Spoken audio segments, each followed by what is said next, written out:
I'd like to give you $100, $500, $1,000, $20,000, $100,000. When my son was little, we were in the car, radio ad came on, and it said something along the lines of, you could have an extra $100,000 by Friday if you just call this number. And my son said, Dad, we should do this. It's free money. We all know it's not free money. Every one of us has been marketed debt relentlessly. According to Dave Ramsey, who is an author, a talk show host, and a debt-free living advocate, quote, today, debt is the most aggressively marketed product in the history of the world, end quote. And I believe he's right. I was drowning in a sea of debt. And through the course of a handful of decisions and odd circumstances, I think I'm eligible here today to talk to you about it because I may have some insights for you that might be valuable or useful. I certainly hope they are. Finance your life with discipline rather than debt. Today I'm going to cover how debt has invaded every part of our society. I'm going to illustrate how an investment in discipline pays dividends tomorrow. And I'm going to explain why it matters when a downturn economy comes. So let's start with why debt happens in the first place. Debt is a societal drug, and we are hooked. According to a CNN article in 2019, consumer debt in the United States alone was up to $14 trillion. There are 328 million Americans, so that works out to $43,000 per person, no matter the age. That's man, woman, and child in the United States today. According to debtclock.com, which shows the national debt, that's currently at $24 trillion and climbing. That means every man, woman, and child alone owes an additional $73,000.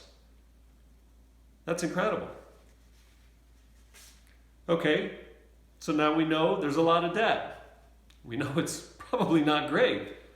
But is there really a way out? Nationally, I don't know. But personally, yes, there is a way out. This is a true story.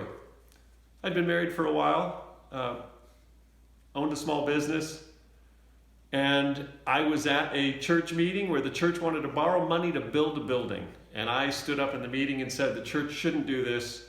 They should remain financially liquid, and they should be able to help people in the community as needed. They should not go into debt. After that meeting, a man named George Eels, who was the president and CEO of Geo Eels Construction, a company that had done commercial projects all over the area, about 501 of them at the time, came up to me after the meeting and said, Craig, I have a question. Are you debt-free? I said, yes. I mean, with the exception of a house payment. He goes, so you're not debt-free? I said, well, no, I have a mortgage, but everybody has a mortgage. And he said, what are you actively doing to be debt-free?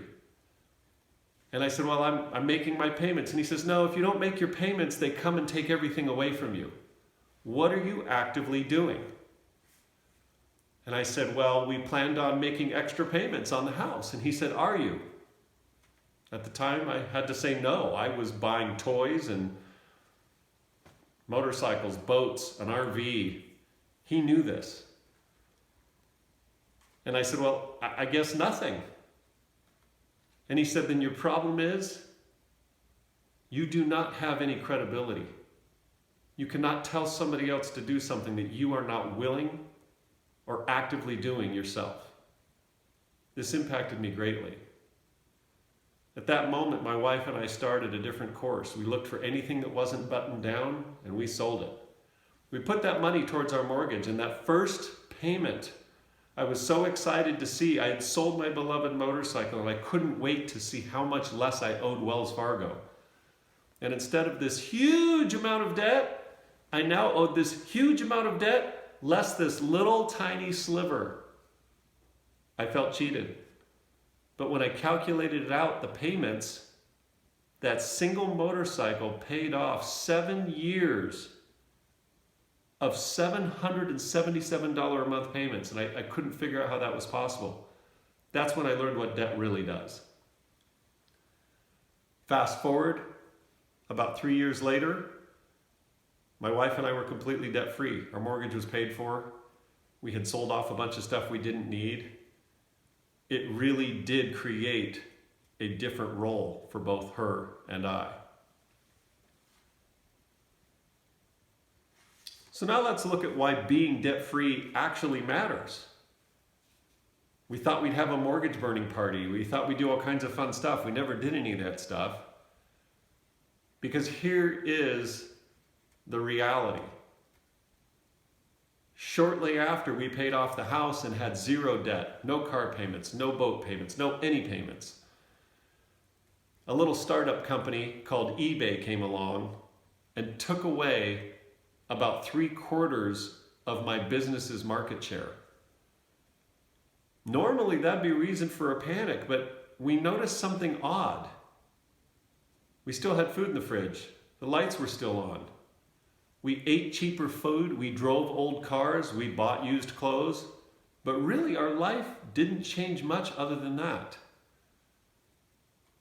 And I want you to visualize another scenario. Your income gets cut by 3/4, which is what happened to us, and you have payments, credit cards.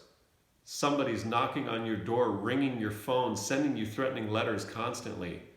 The turmoil and stress it causes between a husband and wife can and does undo a great number of marriages in this country. Now flip that over to you don't have any payments. Yeah, the economy's down. That's kind of a bummer. But you sleep in a bed knowing that nobody's coming to take your house. Nobody's threatening you. You live simply, but you still live. The amount of stress allows you to sleep at night. That's really worth something. Since I'm bound by time here, I'm going to tie it up now. Finance the life you want with discipline and not debt. Today, together, we went over how debt has invaded every part of society. I've told you a real life story of somebody getting out of debt, and I've explained to you why being debt-free matters in a downturn economy. Your grandparents and great-grandparents took a lifetime to earn the things that they had. Having what you want right now today is not a right, it's immaturity. Applying yourself towards having something worthwhile by earning it first really does make a difference, because there's a lot of things you simply won't buy. Things you later find out you don't need.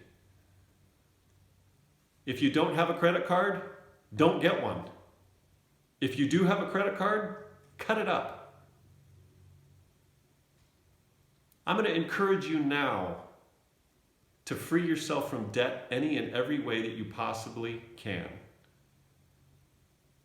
Be different, be weird, and ultimately be free. Thank you very much.